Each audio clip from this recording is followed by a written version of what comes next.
Court ही नहीं है तो कोर्ट के जो लवाजमात हैं वो भी नहीं है। और मेरा सवाल यहाँ पर अभी भी मेरा सवाल यही है कि इंटर्नीज, वो जो इंटर्नीज आपने वहां बिठाई हैं उनकी क्वालिफिकेशन क्या है? 20 साल का तजर्बा रखने वाला जज जब 2 साल की लाइसेंस होल्डर के सामने अपीयर होगा तो आप क्या समझते हैं कि वो कैसे रिड्रेसल उसकी कंप्लेंट का होगा, उसको इंसाफ कैसे मिलेगा? जबकि वो जो बच्ची वहां पर आपने बिठाई हुई है वो किसी कंपटीशन के एग्जाम से पास होकर नहीं आई। 302 के मुकदमे मेरे से करवा लें, इससे बेल करवा लें। मतलब अगर आप कत्लो गारत करेंगे तो मेरे पास आ जाए, मैं आपको तहफ़्फ़ुज़ और सस्ता और फौरी इंसाफ और सस्ता एग्जैक्टली, और आपको गारंटीड इंसाफ फराहम करने। वकील का इंसाफ एक प्रोडक्ट है। क्या इंसाफ एक ऐसा प्रोडक्ट है जिसकी एडवर्टाइजमेंट की जा रही है जो कि किसी कीमत के एवज बिक रहा है? नहीं। क्या अदालत का काम लोगों को आगाही देना है या इंसाफ देना है? अगर फॉस्पा आगाही दे रहा है, आगाही के नाम पर एडवर्टाइज कर रहा है अपने फोरम को, तो क्या ये आगाही दी जा रही है या इंसाफ देने के लिए किया जा रहा है? और अगर इंसाफ देने के लिए किया जा रहा है तो क्या ये इंसाफ की कोई कीमत भी मुकर्रर की गई है? ये एक बिस्मिल्लाहिर्रहमानिर्रहीम, अस्सलाम वालेकुम। मैं हूं आपका होस्ट आशिर तनवीर और मेरे साथ मौजूद है मैडम कुर्रतुल ऐन आयशा एडवोकेट। इनको यकीनन आपने सोशल मीडिया और मीडिया पर देखा होगा, क्योंकि जिस तरह से इनकी वीडियो टॉप ट्रेंड पाकिस्तान में बनी है, बहुत ही कम इस तरह की वीडियोस पाकिस्तान में आती हैं और इतनी जल्दी वायरल हो जाती हैं। मैम से जानेंगे कि मैम ने वहां जाकर लड़ाई क्यों की, वो इंसिडेंट क्यों हुआ, और खास तौर पर फोस्पा का जो इदारा है, फेडरल अम्बड्समैन का जो ये इदारा है जो हरेसमेंट ऑफ वुमेन या वुमेन्स की प्रॉपर्टी से मुतालिक जो केसेस होते हैं उनको स्पेसिफिकली देखता है, वहां पे क्या इश्यूज हैं, क्या लिकुनाज हैं, जिस वजह से मैडम वहां जाकर इतना हाइपर हो गई और मामलात इस हद तक खराब हुए। अस्सलाम वालेकुम मैम। वालेकुम अस्सलाम, आशा कैसे हैं आप? अल्लाह का शुक्र, मैं ठीक हूँ, बहुत शुक्रिया मैम, आपने हमें टाइम दिया। और सबसे पहले बताइएगा मैम, आपने वहां जाकर पिटीशन ही क्यों फाइल की जब हमारे पास इतना बेहतरीन क्रिमिनल और सिविल प्रोसीजर्स मौजूद हैं? आपका सवाल बहुत ही जेन्युइनली राइट है कि अदालतों के होते हुए जो कि एक प्रोसीजर को फॉलो करते हुए चल रही हैं और सबको इंसाफ फराहम कर रही हैं, तो वहां पर जाने की क्या खास वजह थी? फॉस्पा में बेसिकली कानून साजी सबसे पहले जो की गई वो हरासमेंट के हवाले से की गई थी। और आपको याद होगा 2010 में जब हकूक निस्मा के हवाले से काफी ज्यादा एक मुहिम साजी थी और बहुत ज्यादा खवातीन के हकूक की बात की जाती थी, तो उसमें जब ये कानून आया था harassment at the work place, तो उसको बहुत अप्रिशिएट किया गया था। और इसकी जो जितनी भी शिकें हैं, जो प्रोविजंस हैं, वो इस वजह से भी बहुत ज्यादा अट्रैक्टिव लगी सबको, क्योंकि ये बहुत स्पीडी रिलीफ देती थी, इसके अंदर प्रोसीजरल डिले नहीं था। यही चीज मद्देनजर रखी मैंने, जब प्रॉपर्टी का केस मुझे पता चला कि पोजेशन या ओनरशिप के हवाले से अगर किसी खातून को डिप्राइव किया जाए और वो टेंटेटिवली नजर आ रहा हो अपरेंटली कि वो खातून उससे ज्यादती हुई है, तो फॉस्पा के पास एक इंतहाई स्पीडी रेमेडी, एक बहुत ही अच्छा कानून मौजूद था जिसमें बहुत ज्यादा लंबी एक डिलेड प्रोसीडिंग्स को अवॉइड करके। अच्छा, यहाँ मुझे बताएं, ये जो आपने प्रॉपर्टी की बात की, ये सिर्फ विरासती प्रॉपर्टी के हवाले से था या ओवरऑल कोई भी प्रॉपर्टी हो किसी खातून के नाम पे वो हो? नहीं, ये विरासती प्रॉपर्टी के हवाले से नहीं है सिर्फ। ठीक है। ये कोई भी ऐसी जो आपकी ओनरशिप या मतलब आपकी ओनरशिप से आपको डिप्राइव किया गया किसी खातून को, या उसके पोजेशन से उसको डिप्राइव किया गया, ऐसी प्रॉपर्टी की रिड्रेसल के लिए, इस ग्रीवियंस के लिए, इस दादरसी के लिए, इस मसले की कोई भी खातून रुजू कर सकती है फॉस्पा से कि वो अपनी ओनरशिप और पोजेशन को रिट्रीव कर सके। ठीक है। अच्छा मैम, ये जो कानून था, आप क्या समझती हैं कि हरासमेंट से इसका एम्बिट बढ़ा के जो प्रॉपर्टी की तरफ लाया गया, ये कानून फिर इस तरह से क्यों बनाए गए? बेसिकली जो हरासमेंट एट वर्क प्लेस है वो बहुत अच्छा एक रिस्पॉन्स अवेयरनेस के हिसाब से क्रिएट हमें महसूस हुआ कि जो खवातीन पहले खामोश हो जाया करती थी, अपने हकूक के लिए बोलती नहीं थी और उनकी ज्यादती जो है वो मंजर आम पर नहीं उस तरह आ पाती थी, तो एक वो वर्ल्ड वाइड भी आपको पता है एक मुहिम चली मी टू वाली भी, और ये एक इस एरा का एक अवेयरनेस का एक बहुत बड़ा उसमें इसका रोल है। तो फॉस्पा की जो हरासमेंट एट वर्क प्लेस है उसने खवातीन, वर्किंग वुमेन को इनकरेज करने के लिए बेसिकली कानून साजी की गई थी। ये जो प्रॉपर्टी है ये भी उसी की बेसिकली उसको मद्देनजर रखते हुए वो खवातीन जो कमजोर हैं, जिनके जो उनके मतलब रिश्तेदार हैं या कोई एलियन स्ट्रेंजर, उनसे उनकी प्रॉपर्टी की ओनरशिप, जैसे कब्जा माफिया आपकी ओनरशिप को छीनने की कोशिश करता है, तो आप अपना रिड्रेसल फॉस्पा से करवा सकते हैं जल्दी, और वो सीपीसी के वो तमाम डिलेड चीजों को अवॉइड करते हैं। अच्छा, सीपीसी को फॉलो नहीं करता, सीआरपीसी को फॉलो नहीं करता, तो ये फॉस्पा काम कैसे करता है? क्या तरीका है इसका काम करने का? बहुत अच्छा सवाल है आपका। सीपीसी बेसिकली मैं फॉस्पा के हवाले से जो कानून साजी है उसके अंदर प्रोसीजर नहीं है, ये बात हमें समझने की जरूरत है, और यही वो वजह है जिसकी वजह से फॉस्पा के कानून के अंदर लकूने महसूस होते हैं। सिविल प्रोसीजर एक बहुत लेंथी प्रोसीजर है जिसके अंदर एक एक राइट की एक एक साइड को डिटरमिन किया जाता है, यानी कि दोनों पार्टीज की, और उसके बाद उसका फैसला किया जाता है कि क्या ये किसी पार्टी का हक बनता है या नहीं बनता। लेकिन आशिर यहाँ पे मैं आपको एक चीज ऐड करती चलूं कि सिविल राइट जो होता है वो बहुत कीमती राइट्स होते हैं, जैसे क्रिमिनल में होता है इसी तरह सिविल में प्रॉपर्टी इन्वॉल्व होती है, बहुत वैल्यूएबल राइट्स होते हैं, लोगों की करोड़ों की अरबों की प्रॉपर्टीज इन्वॉल्व होती हैं। तो उस चीज को जब आप लेकर गए हैं शॉर्ट फॉर्म में तो वो उतनी कामयाबी से नहीं चल पाया, ये फॉस्पा में हमने देखा है भी रिसेंटली। ठीक है, अच्छा मैम, तो यहाँ भी जजेस ही काम कर रहे होते हैं या क्या? प्रोसीजर समझ नहीं आ रही ना बात, के मेंबर काम कर रहा है, जज नहीं है तो जज की जगह कौन काम कर रहा है, इस बारे में थोड़ा सा बताएं। बिल्कुल, मैं आपको बताती हूँ। बेसिकली जो फॉस्पा है उसके अंदर जो स्टाफ है वो ओम्बड्समैन है, ठीक है, ओनली ओम्बड्समैन, ठीक है, ठीक है। और ये बात यहाँ पे मैं क्लियर करती चलूं कि जो फॉस्पा है वो जुडिशरी के अंडर अपने आप को तस्वुर नहीं करता। यही बात है जो कि हमारे लिए डिस्करेजिंग है, हमारे लिए एक डीमेरिट है कि एक ऐसा इदारा जो देता तो इंसाफ है, यहाँ क्लेम करता है कि मैं इंसाफ दे रहा हूँ और स्पीडी इंसाफ दे रहा हूँ, अदालतों से हट के जल्दी इंसाफ दे रहा हूं, लेकिन वो अदालतों के या हाई कोर्ट के या सुप्रीम कोर्ट के अंडर नहीं आता और वो अपने आप को जुडिशरी से अलग करके एग्जीक्यूटिव में फॉल करवा देता है। अच्छा, अगर वो एग्जीक्यूटिव में फॉल करवाता है तो फिर ऐसी सूरत में वो जुडिशियल इख्तियारात कैसे इस्तेमाल कर रहा है, ये बहुत बड़ा सवालिया निशान है। जजेस के हवाले से आपने पूछा कि इनके मेंबर्स कौन हैं या इनके मतलब इनमें कौन कौन लोग काम करते हैं, तो ombudsperson is the only one जो कि स्टैट्यूट में या इनके एक्ट में लिखा गया है कि ओम्बड्सपर्सन होंगी, ओम्बड्समैन होंगे। ओम्बड्समैन की जो प्रोविजन है उसके आगे मैं आपको बताऊं कि वो इतनी लूज या इतनी ओपन प्रोविजन है कि उसके अंदर ये लिखा हुआ है कि ombudsperson can recruit anyone, any staff member, अच्छा, for the achievement of the intent of this act, यानी कि इस एक्ट के इंटेंट को पूरा करने के लिए कोई भी स्टाफ ओम्बड्समैन हायर कर सकता है। अच्छा, ऐसी सूरत में जब आपके पास स्टाफ की कोई कैटेगराइजेशन नहीं है तो उस पावर को फिर से मैं एक दफा एब्सोल्यूट पावर कहूंगी और फिर आप अपनी मर्जी से जिसको चाहें, जब चाहें, जैसे चाहें, जिस सीट पर चाहें इंगेज कर सकते हैं। अच्छा मैम, आपने बताया कि सिर्फ ओम्बड्सपर्सन होगा या ओम्बड्समैन होगा, तो खवातीन से रिलेटेड ये काम है ना, तो क्या खातून नहीं होनी चाहिए वहां पे बैठी हुई जो इसको डील कर रही हूँ? मैं इसलिए आपसे पूछ रहा हूँ कि वहां पर जो हमने वीडियो देखी और जो सारा मामला था उसमें एक खातून नहीं थी, उसमें एक मर्द थे जिनके साथ आपकी बात हो रही थी। वो ओम्बड्समैन खुद थे या वो कोई और वहां बैठा हुआ था? ओम्बड्समैन वफाकी मुहतसिब में सिर्फ और सिर्फ प्रॉपर्टी और हरासमेंट नहीं है, ये मैं क्लियर करती चलूं।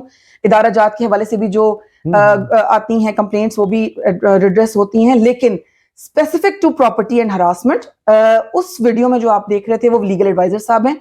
लीगल एडवाइजर साहब के पास जो ऊपर बैठे हुए हैं वहां, एग्जैक्टली, अच्छा। लीगल एडवाइजर साहब की कोई इंटरेस्टमेंट कानून के तहत नहीं है। देखें, इतना तो कानून ने मेंशन किया है कि ओम्बड्सपर्सन ने अपने लिए स्टाफ रिक्रूट कर सकती है अपने मतलब कानून को चलाने के लिए, उसके फैसिलिटेशन के लिए, अपनी असिस्टेंस के लिए, एग्जैक्टली असिस्टेंस के लिए वो कोई भी स्टाफ एंगेज कर सकती है, लेकिन इंटरेस्ट कर सकती है अपनी पावर्स, ऐसी कोई बात कानून में दर्ज नहीं है। यानी कि ओम्बड्सपर्सन खुद वहां पर मौजूद इन पर्सन नहीं है और थ्रू आउट सारी प्रोसीडिंग्स मतलब बीसीओ केस जो दिन में चल रहे होते हैं, प्रॉपर्टी के भी और हरासमेंट के भी, वो तमाम के तमाम केसेस सुन रहे होते हैं लीगल एडवाइजर साहब, अच्छा। लिख रहे होते हैं रजिस्ट्रार साहब, और उसके ऊपर साइन सिर्फ होते हैं ओम्बड्समैन। बहुत इंटरेस्टिंग है मैम, ये तो इनको तो आप कह लें कि एब्सोल्यूट पावर मिली हुई है इस तरह से काम करने की।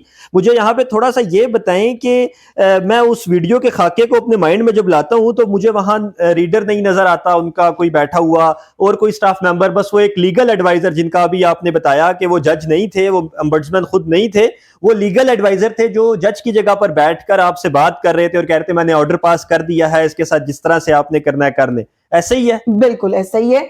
चूंकि वो जुडिशियल सिस्टम ही नहीं है, वो जज है ही नहीं, वो कोर्ट ही नहीं है, तो कोर्ट के जो लवाजमात हैं वो भी नहीं है। और मेरा सवाल यहाँ पर अभी भी मेरा सवाल यही है कि द इंटर्नीज, वो जो इंटर्नीज आपने वहां बिठाई हैं उनकी क्वालिफिकेशन क्या है?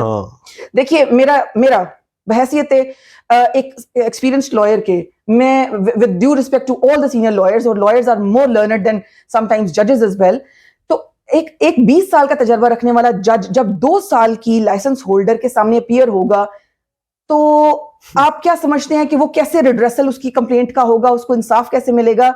जबकि वो जो बच्ची वहां पर आपने बिठाई हुई है वो किसी कंपटीशन के एग्जाम से पास होकर नहीं आई, उसकी रिक्रूटमेंट का कोई तरीकेकार मेंशन नहीं है, اس کو کس نے کیوں ہائر کیا اور جج کی جگہ پر بٹھا کر وہ سیٹ انجوائے کرنے کے لیے اس نے کیا چیز فلفل کی ہے کہ ایک 20 سال کا تجربے کار وکیل یہاں پر کھڑا ہو کر وہ اس کے سامنے پیش ہوتا ہے. اچھا میم، یہاں میں آپ کو روکوں گا، اور اس کے حوالے سے میں نے بھی بہت سی ایڈورٹیزمنٹس دیکھی کہ آپ آئیں اور فوسپا میں انٹرنشپ حاصل کریں، اور اس بیس پر میں تو پھر یہی کہوں گا کہ فیوریٹزم کی بنیاد پر، کیونکہ بہت سے ینگ لائرز نے وہاں اپلائی کیا، کسی کو نہیں معلوم تھا کہ کس طرح سے وہاں کام ہونا ہے، اور وہاں پہ پھر چند جو بچیاں آج کل کام کر رہی ہیں اوبیسلی ہماری کولیگ ہی ہیں، لیکن ان کی آپ میرٹ ڈیسائیڈ نہیں ہوا کہ وہ کس میرٹ پہ وہاں آ کے بیٹھ کر کام کر رہی ہیں. اچھا میم، مجھے یہ بتائیں کہ ایڈورٹیزمنٹ کی بات ہو رہی ہے، کیا یہ اس طرح کے ادارے، عدالت ہی آپ کہہ لیں نا، ایک طرح کی ٹریبونل ہے یا بینچ ہے یا عدالت ہے، وہ ایڈورٹیزمنٹ اپنی کر سکتے ہیں اس طرح سے انٹرنیٹ اور سوشل میڈیا کے تھرو؟ بہت انٹرسٹنگ آپ نے کوشچن پوچھا ہے ایڈورٹیزمنٹ کے حوالے سے. تو میں آپ کو عدالت سے پہلے وکیل سے شروع کرتی ہوں. ٹھیک ہے. دیکھیے، وکیل کو، ڈاکٹر کو ایڈورٹیزمنٹ الاؤڈ نہیں ہوتی. اب آپ پوچھیں گے، جب میں نے وکالت شروع کی تھی تو میرے دماغ میں یہ سوال تھا کہ آخر کیوں ہم کیوں بل بورڈ پر اپنا نام نہیں لکھ کر لگا سکتے. اب مجھے یہ سمجھ آتی ہے کہ دیکھیں میرا ایڈورٹیزمنٹ بنے گا کیا. میں کرمنل لائر ہوں، میرا ایڈورٹیزمنٹ یہ بنے گا کہ جناب 302 کے مقدمے میرے سے کروا لیں، مجھ سے بیلیں کروا لیں. مطلب اگر آپ قتل و غارت کریں گے تو میرے پاس آ جائیں، میں آپ کو تحفظ فراہم اور سستا اور فوری انصاف اور ایگزیکٹلی، اور آپ کو گارنٹیڈ انصاف فراہم کرنے. وکیل کا یہ اس طرح کا ایڈورٹیزمنٹ بنے گا. اور and the same goes for the court. عدالت کا بھی یہی ایڈورٹیزمنٹ بنے گا کہ جناب آپ کسی کے خلاف آپ کا کوئی بھی گریوینس ہے، ہمارے پاس آئے، ہم آپ کو انصاف دیتے ہیں. تو میرا سوال یہ ہے کہ کیا انصاف ایک پروڈکٹ ہے؟ کیا انصاف ایک ایسا پروڈکٹ ہے جس کی ایڈورٹیزمنٹ کی جا رہی ہے جو کہ کسی قیمت کے عوض بک رہا ہے؟ نہیں. کیا عدالت کا کام لوگوں کو آگہی دینا ہے یا انصاف دینا ہے؟ اگر فوسپا آگہی دے رہا ہے، آگہی کے نام پر ایڈورٹائز کر رہا ہے اپنے فورم کو، تو کیا یہ آگہی دی جا رہی ہے یا یہ انصاف دینے کے لیے کیا جا رہا ہے؟ اور اگر انصاف دینے کے لیے کیا جا رہا ہے تو کیا یہ انصاف کی کوئی قیمت بھی مقرر کی گئی ہے؟ یہ ایک بہت بڑا سینسٹیو سا اس کا ایک اچھا میم، اس کو تھوڑا سا یہاں سے، آپ نے قیمت کی بات کی تو آپ نے قیمت کی بات نا اس ویڈیو میں بھی کی ہوئی ہے، وہ ہم نے دیکھی ہے. اس میں آپ نے کہا کہ جو ہے نا آپ نے اپنے پیسے حلال کر لیے ہیں، وہ قیمت کے حوالے سے بات وہاں بھی ہوئی ہے. آپ وہ پورا سینیریو بتائیں تاکہ لوگوں کو معلوم ہو کہ وہ کیس کیا تھا اور پھر اس حد تک معاملات پہنچے ہی کیوں. بیسکلی ایک کیس ہے، میں بہت پریسائزلی شارٹلی آپ کو بتاتی ہوں. بالکل. کہ ایک ٹیننٹ ہے، اس نے F8 کے گھر پہ قبضہ کیا، سوری وہ ٹیننٹ تھا، اس نے وہ کرایہ دار تھا، اس کو بے دخل کر دیا گیا ڈیفالٹ کے اوپر. اس نے فورجڈ ایگریمنٹس بنا لیے یہ کلیم کرتے ہوئے کہ جناب میں نے یہ گھر خرید لیا ہے، 40 کروڑ کی پراپرٹی میں نے 8 کروڑ یعنی 15 کروڑ ان کیش 96 سالہ خاتون کو 8 کروڑ کی اور 6 کروڑ ٹوٹل 15 کروڑ دے کر میں نے 96 سالہ خاتون سے یہ 40 کروڑ کی پراپرٹی خرید لی ہے. ٹھیک ہے. اب ان کے پاس اس نے کیش دیا ہے، اس کے پاس کوئی ثبوت نہیں ہے، یہ تمام چیزیں وہ رینٹ کنٹرولر کے سامنے نہیں ثابت کر سکا، اور ساتھ میں رادر اس نے یہ کہا کہ میں مالک ہوں اور یہ ٹیننٹ ہے. اچھا. وہ ثابت نہیں کر سکا، اس کو بے دخل کر دیا گیا. ہمارے پاس عدالتی حکم تھا جو کہ ہائی کورٹ اور سپریم کورٹ تک اپہیلڈ رہا. اچھا. اس خاتون کو پوزیشن عدالت نے دیا کہ آپ پوزیشن کی حقدار ہیں، لیکن اس ٹیننٹ نے یہ کیا کہ اس نے اس جگہ پر اللیگلی قبضہ کر لیا.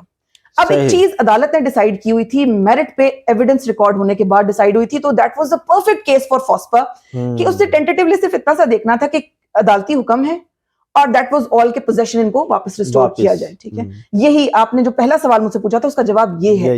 بیسکلی میں اس وجہ سے گئی تھی کہ بھئی میرا پوزیشن، اب میں ایک لمبے انلیگل ڈسپوزیشن کا ٹرائل لے کر چلوں گی تو میں ایک اسپیڈی قانون کو کیوں نہ اویل کروں.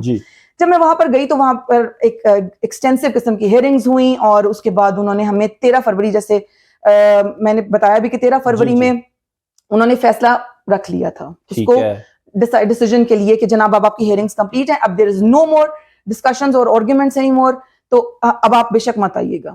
لیکن 13 کو انہوں نے فیصلہ نہیں کیا، اور 24 تاریخ ایک ڈیٹ ایسی ڈالی جس کے بارے میں ہمیں علم نہیں تھا. ٹھیک ہے. اس تاریخ پر انہوں نے ایک ہینڈ ریٹن اپلیکیشن لی ہے. اچھا. اس ہینڈ ریٹن اپلیکیشن کے اوپر انہوں نے اسی دن اس کو الاؤ کیا ہے، اس کے اوپر فیصلہ کیا ہے اور اس کو امپلیمنٹ کر دیا ہے. اینڈ وڈ یو بلیو کہ آج بھی اس کا کیس لگا ہوا تھا، آج کورٹ میں لگا ہوا تھا، اور انہوں نے جو فورینزک ہے اس کو امپلیمنٹ کرنے کے لیے ہمیں نہیں بلایا. اچھا. ہمیں نوٹس نہیں کیا، بلکہ ہماری رینٹ کنٹرولر کی جو پروسیڈنگز تھیں، جو ہم نے وہاں پہ کوئی انگوٹھا یا تھم امپریشن لگایا تھا، اس کی اٹیسٹڈ کاپی خود سے حاصل کی فوسپا نے, اچھا کورٹ سے حاصل کروائی اس پارٹی کے تھرو, اور اس فوٹو کاپی کی مدد سے اور اس کے وہ جو فورجڈ ایگریمنٹس ہیں وہ ان دونوں کا فورنزک کرا کے ایف آئی اے نے رپورٹ دے دی ہے. میرے کریئر میں میں نے نہیں سنا کہ فوٹو کاپی سے کسی چیز کی فورنزک ہو سکتی ہے, مگر یہ ہوئی ہے. اچھا, آپ کی جو کلائنٹ ہے ان کو بتایا ہی نہیں گیا کہ وہ آ کے تھمب امپریشنز دیں پھر اس کا فورنزک ہوگا؟ اس طرح نہیں ہوا. آپ کہہ رہی ہیں فوٹو کاپی جو پرانا کوئی انگوٹھا تھا یا کسی ریکارڈ میں رکھا ہوا تھا اس سے انہوں نے فورنزک کر لیا. ایگزیکٹلی, انہوں نے ایڈمیٹڈ ڈاکومنٹ اٹھایا, انہوں نے کہا کہ جی یہ ایڈمیٹڈ ہے اور اس پہ تو ان کو اعتراض نہیں ہے نا کہ ہاں واقعی یہ انہی کا انگوٹھا ہے. دیکھیں فورنزک ہوتی ہے اوریجنل کے ساتھ. اگر تو میں یہ سمجھوں کہ اس نے رینٹ کنٹرولر کی فائل ہی اٹھا لی وہاں سے جہاں پہ اوریجنل تھم تھا اور اس سے میرا کمپیریزن ریکارڈ منگوایا, اب آپ کا اگلا سوال اس بات سے یہ بنتا ہے کہ کیا فوسپا کے پاس سول کورٹ کا ریکارڈ منگوانے کی کیا اتھارٹی ہے؟ تو وہ تو ہے نہیں. تو اگر آپ نے for example for the sake of argument مان لیتے ہیں انہوں نے عدالتی ریکارڈ منگوایا تھا, تو ہمیں تو کیوں نہیں پتا؟ آپ کو میں فوسپا کی جو ایفیشنسی ہے وہ یہ بھی بتا دوں کہ وہ فائل جس کے اندر ہماری کمپلینٹ چل رہی ہے اس کی آرڈر شیٹ میں فورنزک کا کوئی نام و نشان نہیں ہے, اور فورنزک کی پتہ نہیں کون سی فائل ہے جو رن ہو رہی ہے جو ہمیں نہیں نظر آتی. اچھا, مطلب اس میں آپ کو بلایا ہی نہیں جاتا اس پروسیڈنگ میں, وہ الگ سے چل رہی ہے. اچھا, اس طرف اگر کوئی میلز ہیں تو ان کو اتنا فیور کیوں دیا جا رہا ہے اس فوسپا کی طرف سے؟ وہ تو یہ تو اسپیشلی فار وومن ہے. ہاں اگر دوسری سائڈ پہ بھی کوئی لیڈی ہوتی تو چلے ہم مانتے کہ ہاں کسی عورت کا حق دلوانے کے لیے فوسپا اتنا زیادہ ایکٹیو ہوا ہوا ہے. تو یہ کوئی مرد ہیں یا جو بھی پارٹی دوسری طرف ہے, وہ ان کو کیا آپ کو سمجھ آتی ہے کہ وہ ریڈریسل کیوں کرنا چاہ رہے ہیں ان کی گریوینس کو اتنا زیادہ؟ ہاں, کیونکہ وہ بیسکلی ان کا گریوینس ریڈریس نہیں کر رہے, وہ اپنا گریوینس ریڈریس کر رہے ہیں. اچھا, یہ خواتین کے حقوق کے تحفظ کے لیے قانون بنایا گیا تھا اور ہمیں اسی لیے امید تھی کہ ہمیں اس سے ریلیف ملے گا. لیکن کچھ اور عناصر بھی ہوتے ہیں نا جس سے آپ اپنا گریوینس ریڈریس کر سکتے ہیں, تو میرا خیال ہے وہ انہوں نے وہاں پہ کچھ اپلیکیشن ایسی دی ہے, کچھ پرسنل عناصر بھی ہوتے ہیں, انٹرسٹس ہیں جو کامن. میں آپ کو بتاتی ہوں کہ وہاں پر جو سٹاف ہے, میں نے آپ کو پہلے بھی بتایا کہ دیکھیں جب تک آپ ایک قانون کے دائرہ کار میں نہیں آئیں گے, آپ کی ریکروٹمنٹ کا کوئی طریقہ نہیں ہوگا, آپ کے کام کے پروسیجر کا کسی ضابطے کی لمیٹیشن میں نہیں آئے گا, ایسا قانون ایبسولوٹ پاور کہلائے گا, اور ایسی ایبسولوٹ پاور آپ کو ایبسولوٹلی کرپٹ کرے گی. یہ تو انویٹیشن ہے کہ جناب ایبسولوٹلی کرپشن کا, یہ تو انویٹیشن ہے. دا رجسٹرار, میں آج کی ویڈیو میں بہت کوشش کری تھی کہ میں اس چیز کو نہ پوائنٹ آؤٹ کروں, لیکن آج پھر کیونکہ فریش کاز آف ایکشن اکرو ہو گیا, دوبارہ سے انہوں نے یہی کام کنٹینیو کیا ہے. تو the main culprit over there is the registrar, جو مینج کرتا ہے ڈیٹ وغیرہ اور ساری چیزوں کو. He manages the parties. اچھا, چلے جی, رجسٹرار مینج کر رہے ہیں فوسپا میں کیسز کو, اور ٹرائل آپ کہہ لیں یا جو پروسیڈنگز ہیں اس کے حوالے سے جو وکٹم لوگ ہیں ان کو پتہ نہیں چل رہا. یہ بہت بڑا آپ کہہ لیں کہ گریوینس ہے ان لوگوں کا جو وہاں جا کے پیٹیشن فائل کر رہے ہیں, جو آلریڈی وکٹم ہے کسی نہ کسی حوالے سے, اور وہ وہاں جا کے مزید وکٹمائز ہو رہے ہیں. ہماری کوشش ہوگی کہ ہم اس پروگرام, اس انٹرویو, اس ویڈیو کے تھرو یہ پیغام زبان زد عام کریں کہ اس طرح کے جو ادارے ہیں ان کی جو ایبسولوٹ پاور ہے کم سے کم اس کو لگام ڈالی جائے, اس کو آپ کہہ لیں پکڑنے کی کوشش کی جائے, اس طرح سے نہ چھوڑا جائے تاکہ وہ لوگ جو زیادہ وکٹمائز ہو رہے ہیں اس حوالے سے وہ اپنے حقوق کا تحفظ کر سکیں. اس کے ساتھ ہی اپنے ہوسٹ عاشر تنویر کو اجازت دیجیے. اللہ حافظ.